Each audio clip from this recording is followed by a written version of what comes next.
Dennis Grover, and welcome back to Liberty and Justice for All. Tonight, we're going to talk about mind control. Now, there's something that's really heavy. All the research I've done, as you know, before each show, I do as much as I possibly can to find out if these things are real and who knows what about them.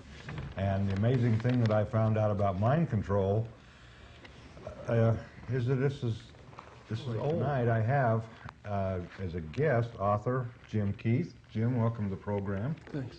I got Juanita Cox and Jerry Smith is going to help us out. They have done a lot of the research on this subject, and to be quite honest, I'm going to start right off. Jim, what is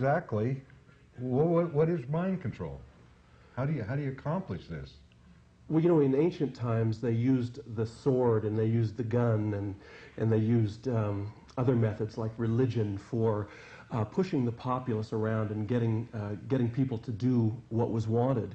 But in recent times, in the 20th century, there are new technologies that provide the expertise to control people totally without their knowledge. Means of electronic entrainment, brain control implants, methods of advertising that manipulate us against our will. And this isn't science fiction. This is something that's very documented. If information is misrepresented, that takes away our degree of choice. The media does that all the time.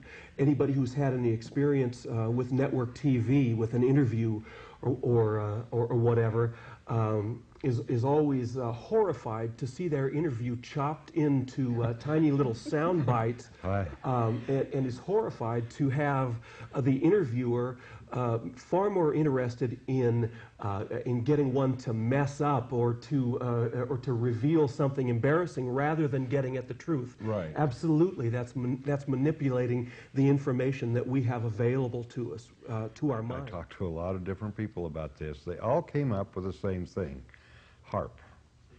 Now, HAARP used to be something an angel played, and that's what always came in my mind.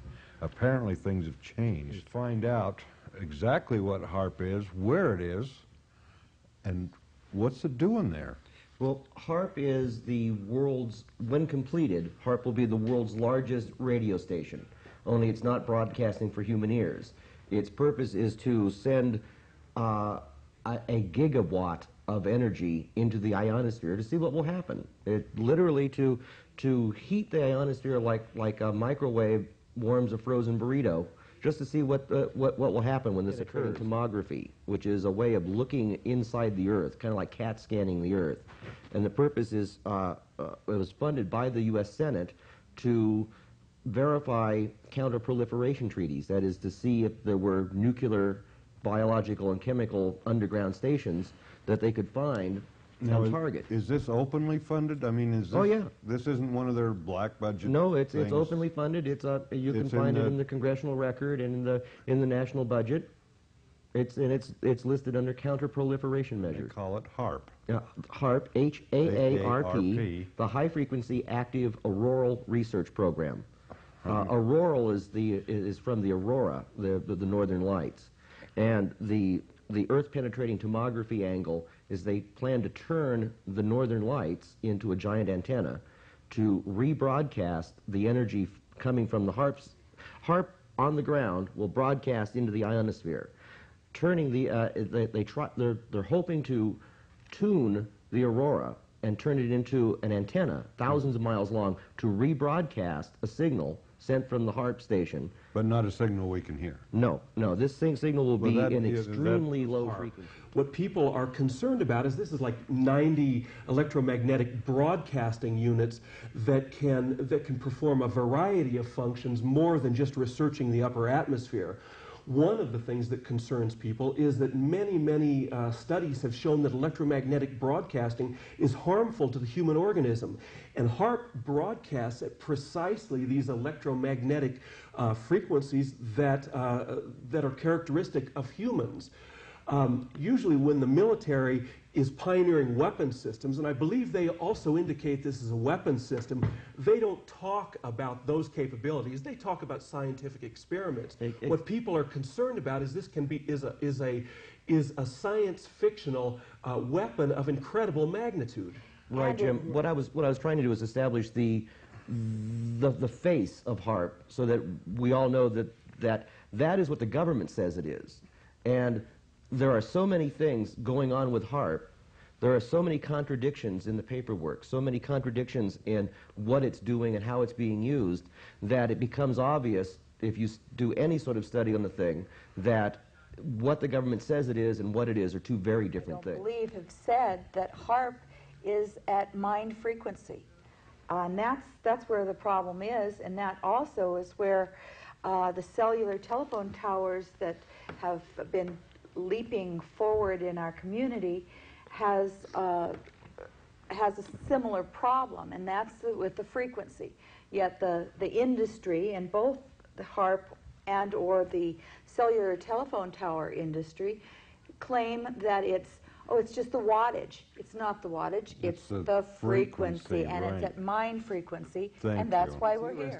That the HAARP broadcasting these frequencies at the frequencies of the mind, it's interesting with the way that parallels with documented CIA programs back in like the 1960s and so forth. It's all listed in my book. Frankly, it's hard for me to come up with a jot and tittle on it and tell you all the scientists involved. But it's in my book.